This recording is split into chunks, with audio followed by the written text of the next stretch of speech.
សួរពុកម៉ែបងប្អូនសប្បុរសជនទាំងក្នុងស្រុកក្រៅស្រុកចាថ្ងៃដែរក្រុមការងារបានយកបច្ច័យកសាង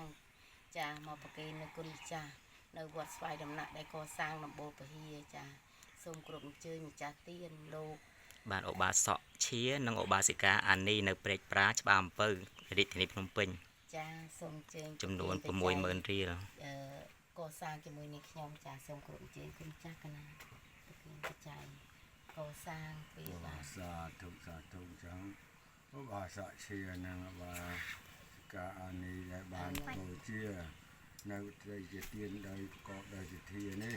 ចូលរួមចំណែកការកសាងព្រះវិហារអញ្ចឹងក៏មានផលទាំងអស់នេះទិជូនដល់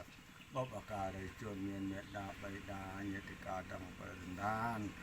យ៉ាងទៀតក៏សូមឲ្យអស់លោកទាំងអស់នោះរួចចាកទុកទោសទីថោកទាបបានតែកើតទីខ្ពស់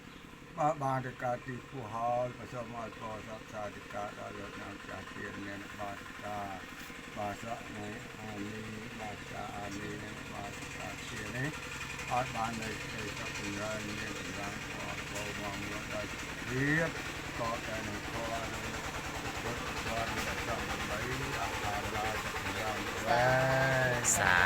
ធុសាធុ